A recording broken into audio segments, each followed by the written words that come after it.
l'argent. Et ton maître donc est l'argent.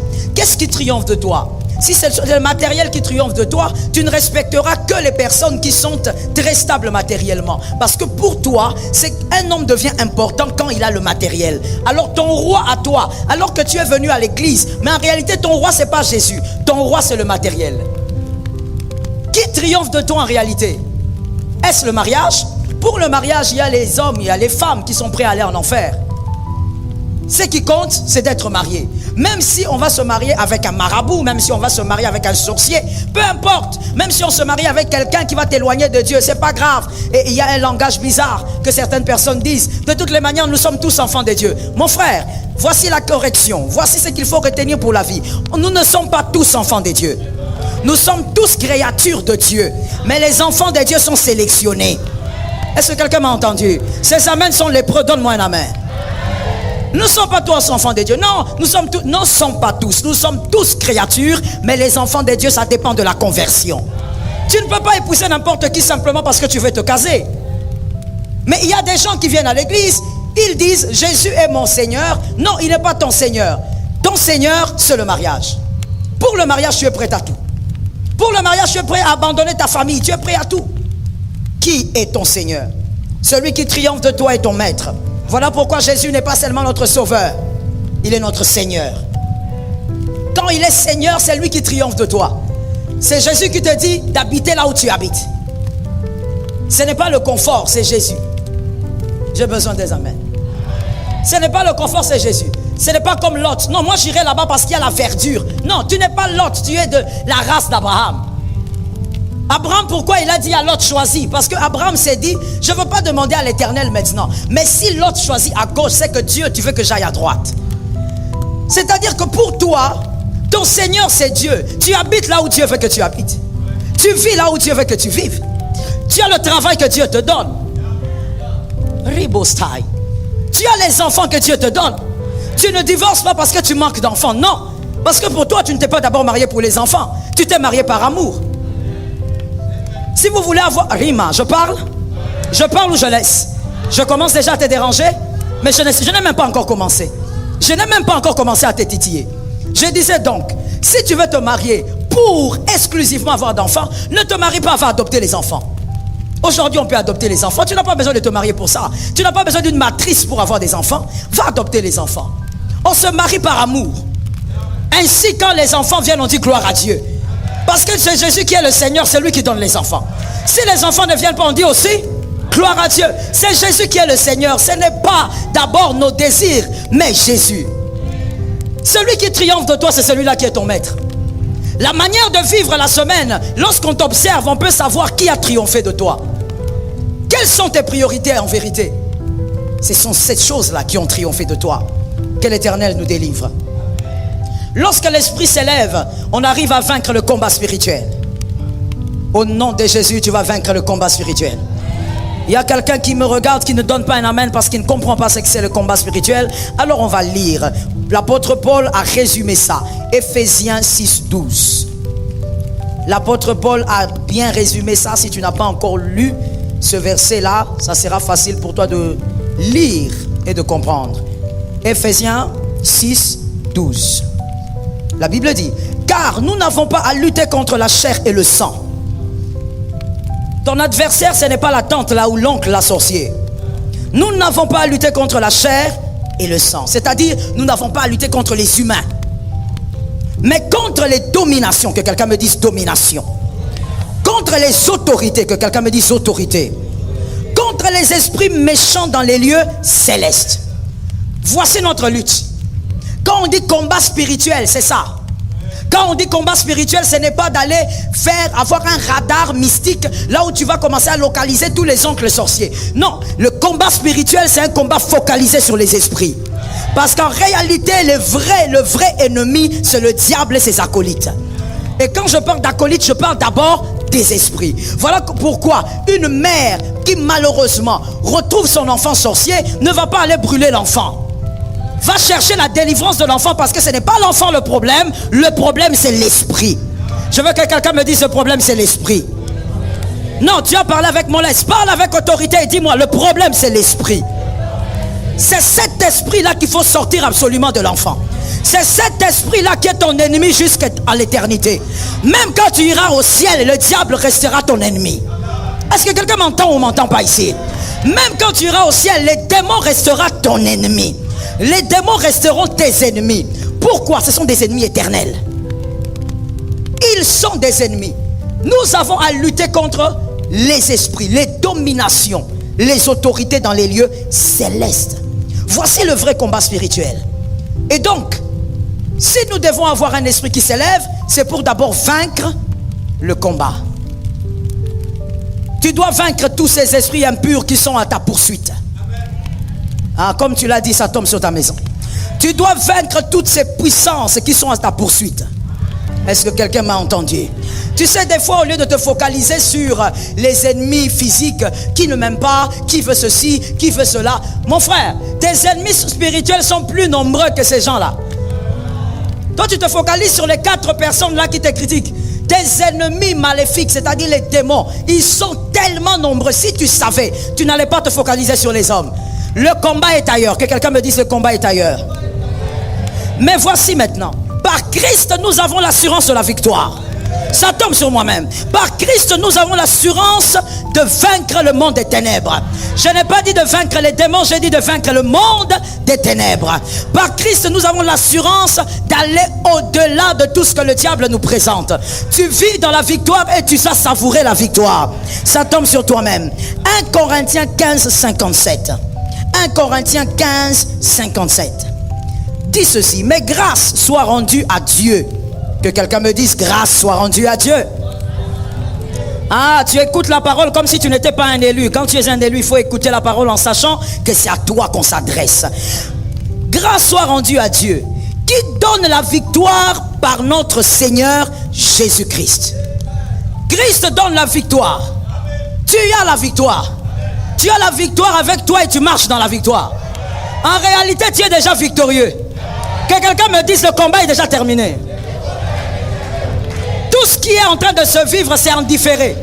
Voilà pourquoi Jésus peut dire tout est accompli, c'est-à-dire qu'en réalité, j'ai déjà terminé le combat.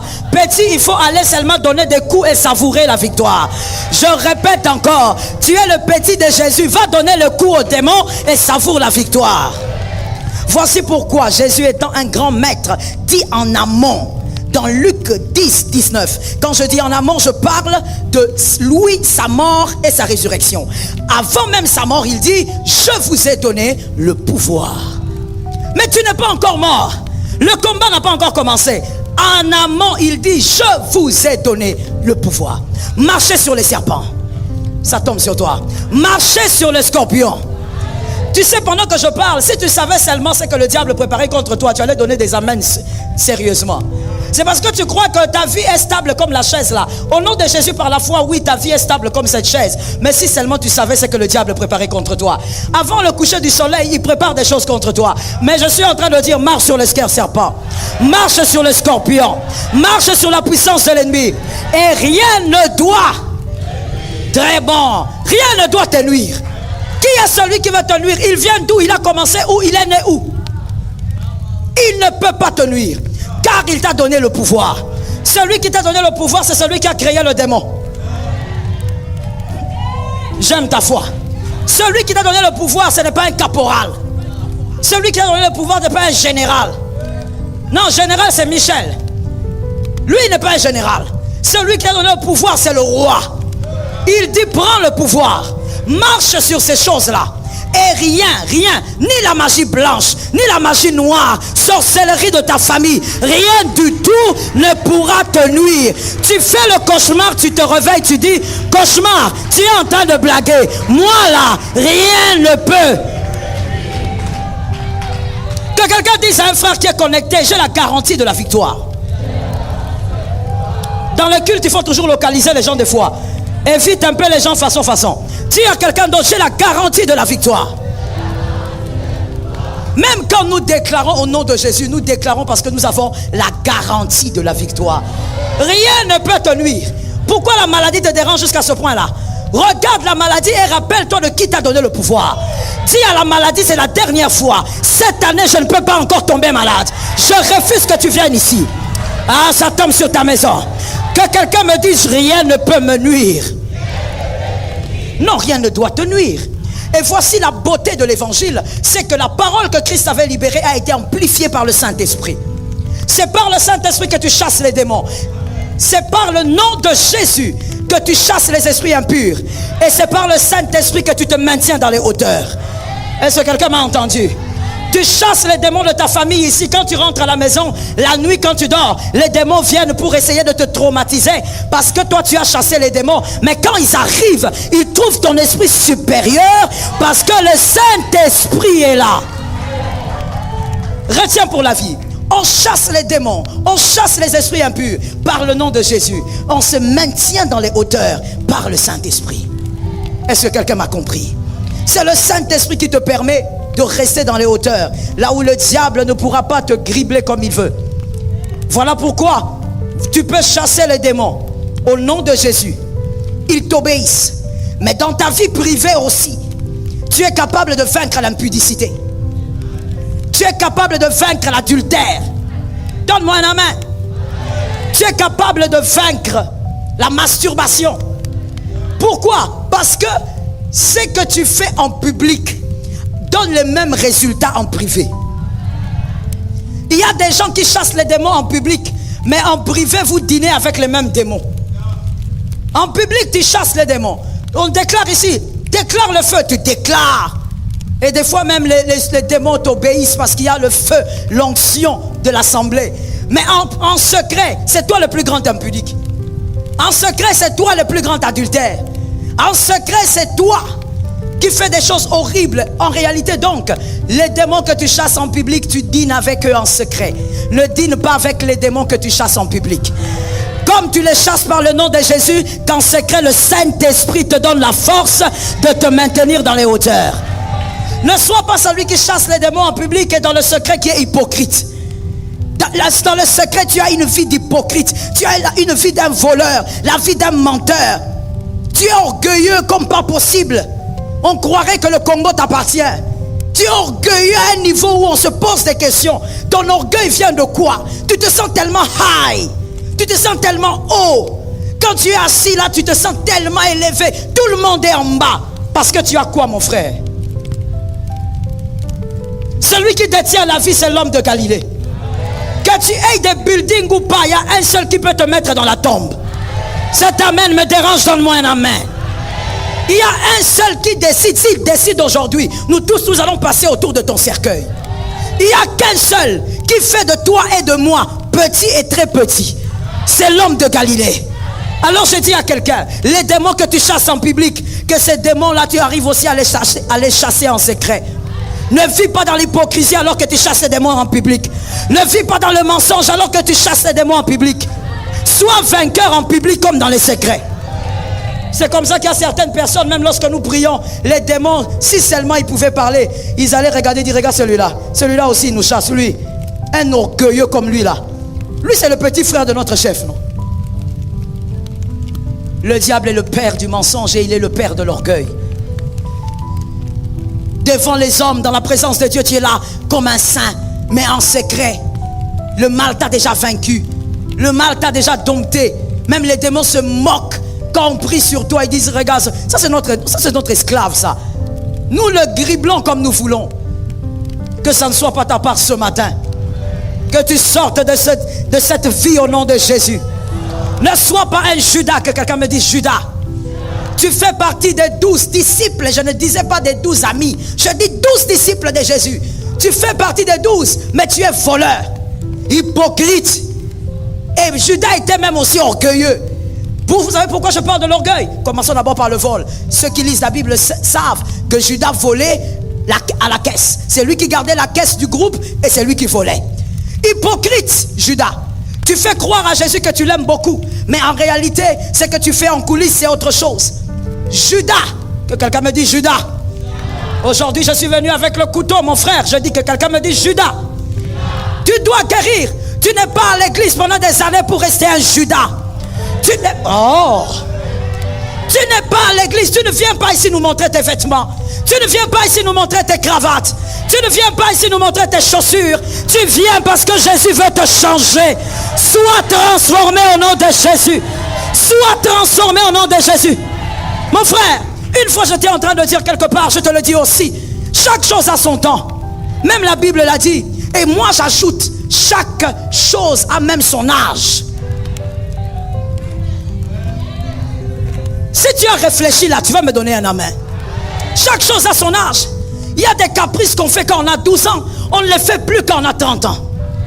Parce qu'on est conscient de sa vie. On est conscient des années qui sont passées. Est-ce que quelqu'un m'entend? Tu viens à l'église. Tu viens seulement.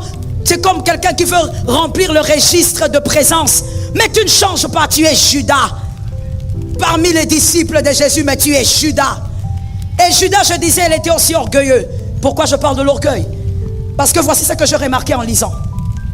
Judas, il ose dire aux disciples, parce que c'est ça l'hypocrite orgueilleux. L'hypocrite orgueilleux pense qu'il est meilleur que tout le monde, mais il ne dit jamais les choses en face. Il dit toujours les choses derrière 2-3 personnes. Judas va dire aux autres, pourquoi le parfum cher comme ça? On gaspille ça, le parfum que Marie de Magdala a mené. Pourquoi on gaspille ça comme ça? On pouvait donner ça aux pauvres. Judas, orgueilleux. Judas, toi tu veux prétendre que tu sais gérer mieux que Jésus. Voici l'orgueil. Et il y a des gens comme ça au milieu de nous. Tu viens régulièrement à l'église, mais tu es Judas. Toi tu te focalises que sur la vie des autres. Tu veux apprendre aux autres comment gérer leur vie alors que ta propre vie est bizarre. Je veux que tu me donnes un amen pour toi-même. Parce que quand tu me donnes un amen, ce n'est pas pour le voisin, c'est pour toi.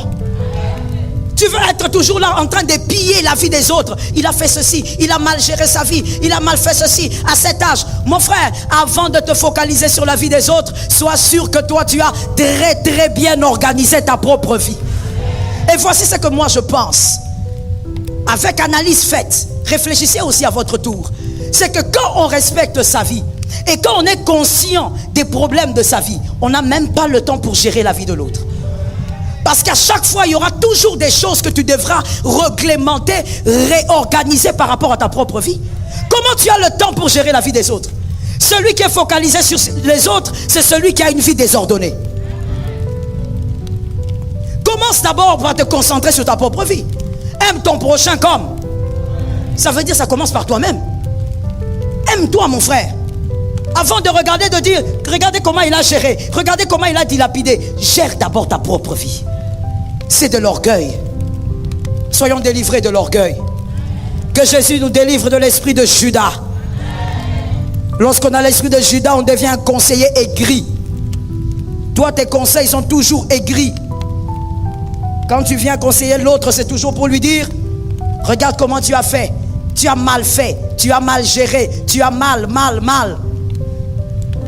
Regarde un peu ta vie a besoin aussi de beaucoup d'aide. Concentre-toi sur ta vie. Commence par gérer ta vie proprement, soigneusement. Et ensuite tu pourras faire des reproches aux autres.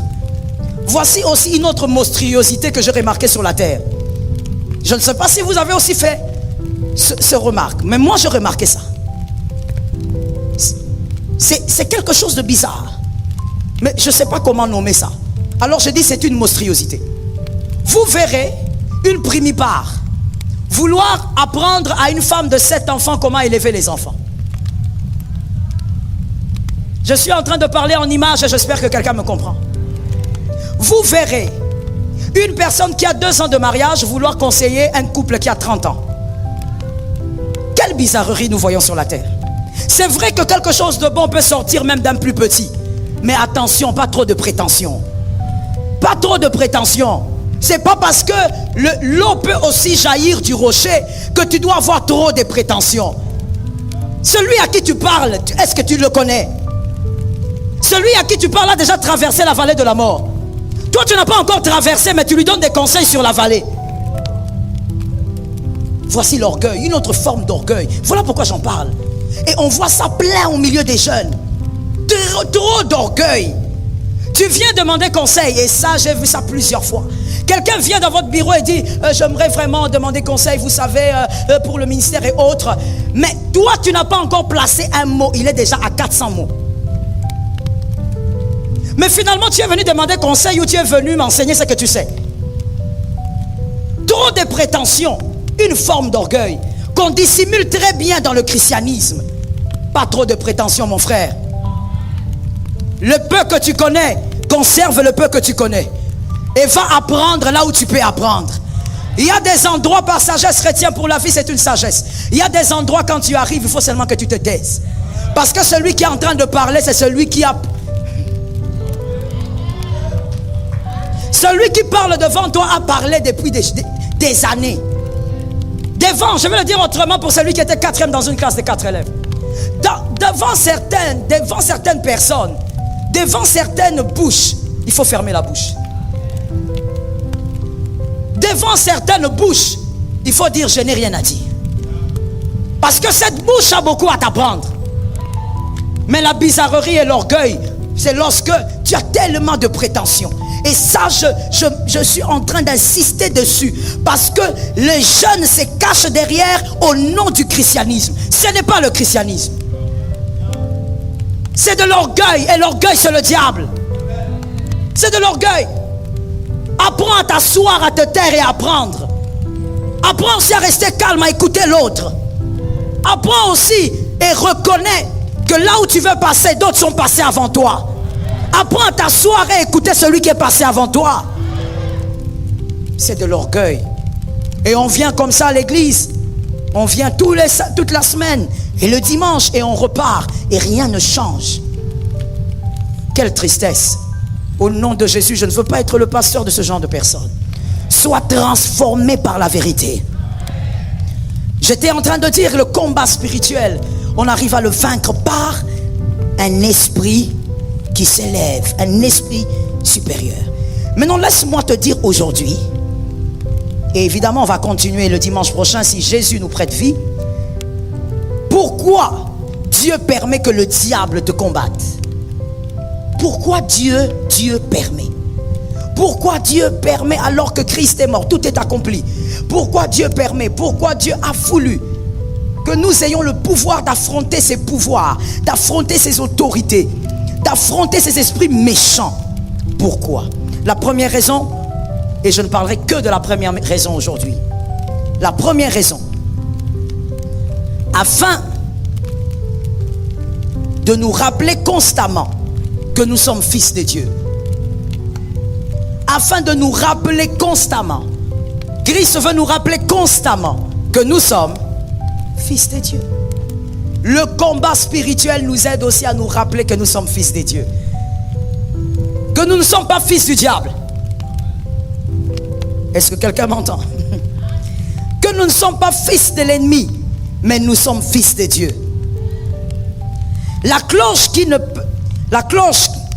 n'est pas secouée ne pourra pas sonner. Je suis d'accord avec. La cloche, tu connais la cloche? Malheureusement, je n'ai pas une image aujourd'hui. La cloche qui n'est pas secouée ne pourra pas sonner. Elle doit être. Ça dérange, mais c'est grâce à cela qu'elle pourra sonner.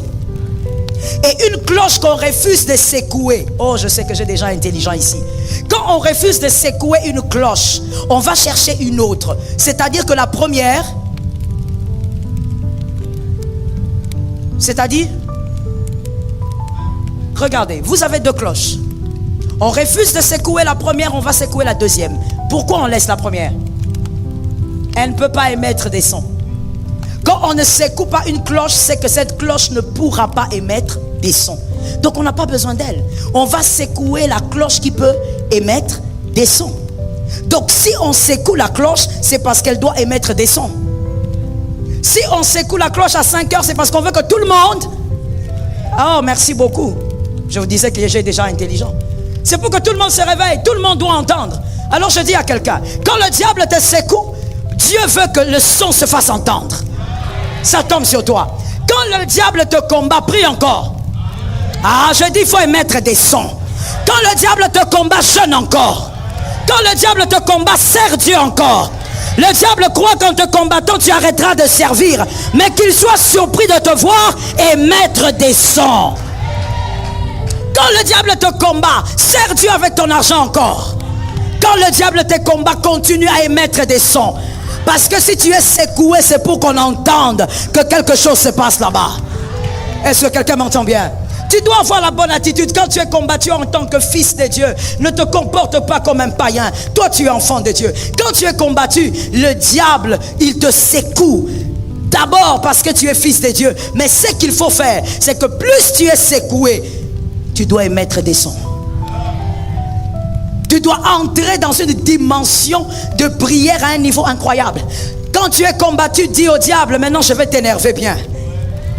Quand tu es combattu, dis au diable, la prière que j'avais faite, elle est petite, maintenant je vais encore prier. Fais au-delà de ce que tu faisais. Tu dois émettre des sons, afin qu'on sache qu'il y a une cloche qui a été secouée. Qu'on sache qu'il y a une cloche qui est agitée. Est-ce que quelqu'un m'entend bien? Il faudrait que le monde des ténèbres soit mal à l'aise quand toi tu es combattu. Je veux dire quelque chose. Il faudrait, eux-mêmes, tu sais, ils viennent te combattre. Mais à un moment donné, ils se disent, non, cet homme, il faut le laisser. Parce que plus on le combat, on est mal à l'aise. Il ne nous laisse pas tranquilles. C'est-à-dire, plus il te combat, allume le feu. Que cette famille-là soit en feu. Qu'aucun sorcier ne soit à l'aise de sortir la nuit. Plus il te combat, mets toute la famille en... Tu déclares même que même ceux qui sont au village, que la puissance de Dieu puisse atteindre tout le monde. Que le diable se pose des questions. Quel genre de personne c'est cet homme? Quel genre de personne est cette femme? C'est-à-dire, plus il te combat, il attend les larmes. Même avec larmes serre. Même avec larmes prie. Même avec larmes jeûne. Même avec, je disais, même avec larmes.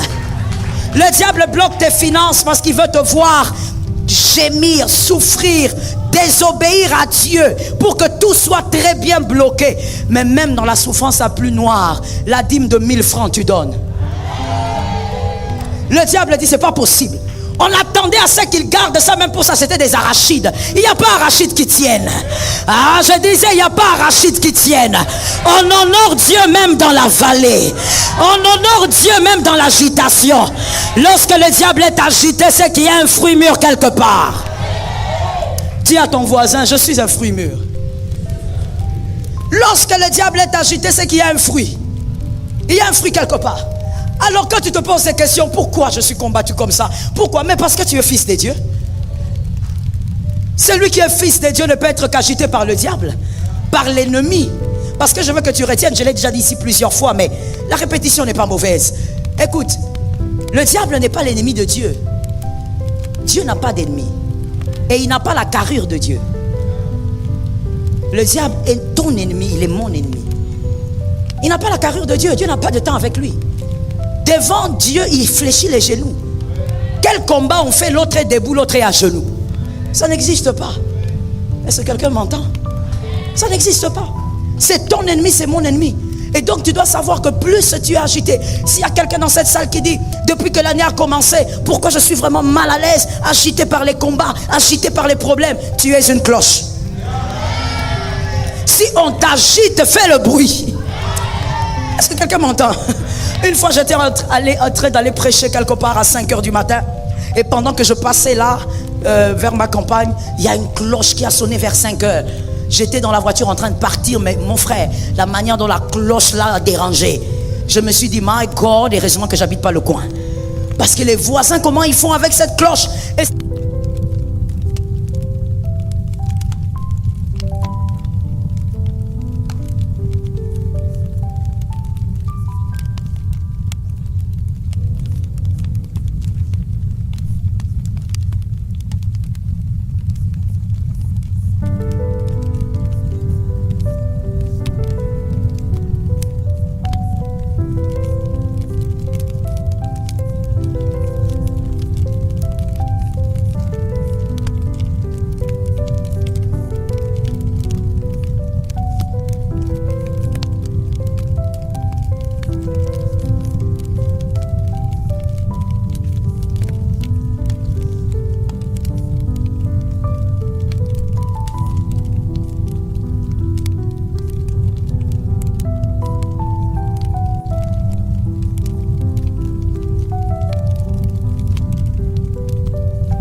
J'ai dit, oh God, qu'est-ce que j'ai commencé vraiment à lui dire à haute voix. J'ai dit, Seigneur, qu'est-ce que tu me fais comme ça? Et j'ai commencé à marcher sur les allées. Comme j'étais sur un lieu public, j'ai commencé à marcher sur les allées, faire les 100 pas. J'ai dit, Seigneur, qu'est-ce que tu veux me faire comme ça? Tu ne peux pas me faire ça. Et le Seigneur me répétait une phrase. Calme-toi. Tu as raison, tout doux. J'ai dit, mais ce n'est pas possible. Je dis à son mari, ok, toi-même, entends-moi. Est-ce que la Bible ne dit-elle pas que vous êtes une seule chair? Alors même toi-même, écoute ce que je veux dire. J'ai commencé à déclarer au nom de Jésus. J'ai déclaré, j'ai dit, et puis pendant que je déclare sur lui, non, il y a des hommes qui vous font flipper, quoi. Et lui, il est en train de dire, maman, Balobi, et ça c'est maman, et Balobi, ça c'est 0-0. J'entends maintenant directement les enfants dans la salle, parce que les enfants étaient en train de commencer à pleurer. J'ai dit, toi, écoute-moi, donne-moi ces mots. J'ai commencé à déclarer, j'ai dit, Seigneur, la joie, la vie de Dieu, le shalom. Tu m'as dit que j'ai le shalom, alors Jésus donne le shalom. Quand j'ai fini, j'ai dit Amen. Je n'ai pas fait une longue prière. Et j'ai dit, monsieur, je te rappelle dans 30 minutes, tu me diras ce qui se passe. Je coupe le téléphone. Et je dis, Seigneur, tu m'as dit le shalom, j'ai proclamé le shalom. Alors Dieu m'a dit ceci, ma fille. Dieu m'a dit, si tu crois vraiment que je t'ai donné le shalom, fais alors ce que tu faisais. Il faut avoir du courage. Que je fasse ce que je faisais. Comment je veux faire ce que je faisais alors qu'il y a quelqu'un qui est en train de partir? Non. Dieu me dit, elle est là. Fais ce que tu faisais si tu crois. J'ai commencé à continuer à faire ce que je faisais. Et 40 minutes, le téléphone sonne. Je prends le téléphone, c'est l'homme. Je te dis que l'homme était flippant. Je ne sais pas pourquoi il est comme ça, ce gars. Il prend le téléphone. Il me dit, maman, Joël. Je dis oui. Il reste silencieux. Je t'assure, même le film de Jack Bauer, c'est pas aussi émouvant. Je lui dis, je n'ai même pas voulu dire, qu'est-ce que tu veux dire?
De tes échecs.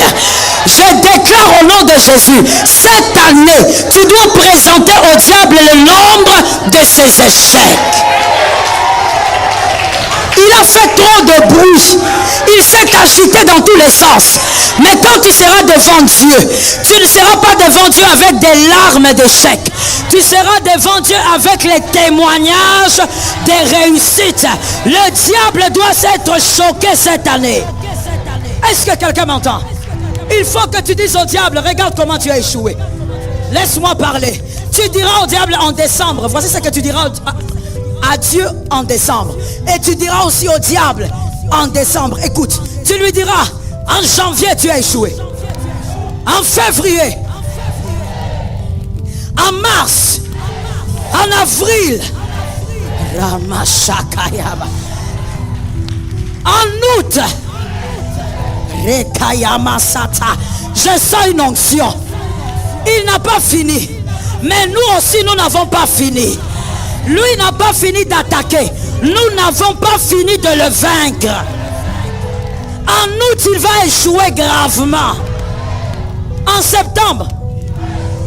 En octobre. En novembre.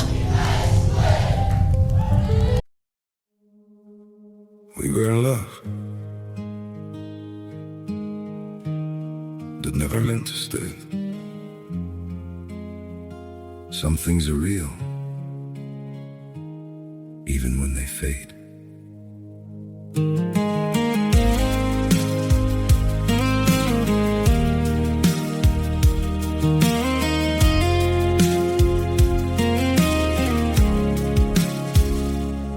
I used to think if we kept holding on, we could bend the truth somehow.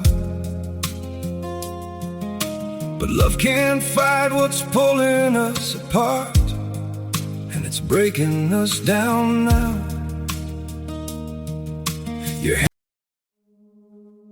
We were in love that never meant to stay. Some things are real, even when they fade.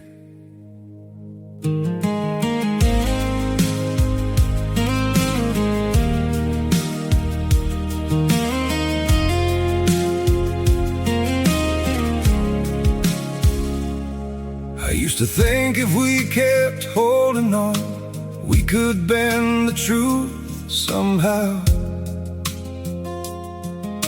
But love can't fight what's pulling us apart, and it's breaking us down now.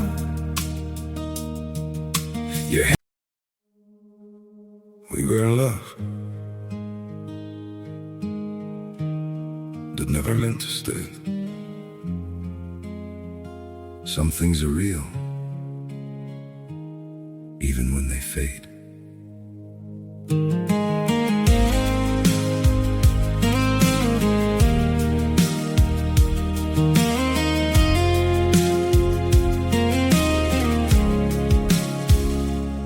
I used to think if we kept holding on, we could bend the truth somehow. But love can't fight what's pulling us apart. En juin, en juillet, il avait. En décembre, tu diras au diable, regarde, 0-0. Tu as échoué. Dans notre équipe, de notre côté, nous avons un joueur qui ne change pas d'équipe. Ce joueur-là, ce n'est pas comme Messi qui change d'équipe. Lui, il est un joueur qui reste dans l'équipe jusqu'à la fin de ta vie. Il restera dans l'équipe. Avec tes enfants, il restera dans l'équipe. Avec tes petits-enfants, il restera dans l'équipe. Avec les enfants de tes enfants, il restera dans l'équipe. Lui sera là. Et tu diras toujours, ah d'ailleurs laisse-moi lancer la prophétie. Ça tombe sur moi-même d'abord. À la fin de cette année, tu diras au diable, tu as. Tes enfants diront au diable. Jusqu'à la fin de leur vie, ils diront au diable.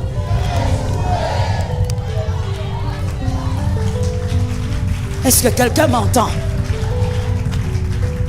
Écoute, quand Quand tu dis, pourquoi je suis combattu? Moi j'ai une vie peu enviable. Moi je prie seulement 4 minutes par jour. Écoute-moi très bien. Répète un peu 4 minutes par jour. Écoute maintenant très bien. Tu sais, l'arme à feu la plus rapide pour l'instant, c'est l'AK-47. L'AK-47 peut lancer jusqu'à 600 munitions par minute. C'est la plus rapide pour l'instant. Mais tu vois, cette arme, elle n'a que la capacité de recevoir 30 cartouches. 30 dans sa chambre de cartouches, capacité 30.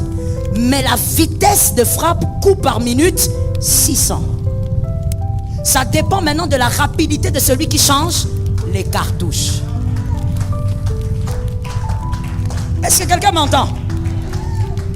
C'est juste une petite arme. Si on la met là, si tu n'es pas accoutumé, tu vas négliger, tu vas dire, oh, cette chose est petite. Mais par minute, elle lance 600. Si vous n'enlevez pas le doigt sur, si vous n'enlevez pas le doigt, elle va tirer jusqu'à 600 coups par minute. Mais écoute-moi bien. Le nom de Jésus que tu prends pendant 4 minutes. 4.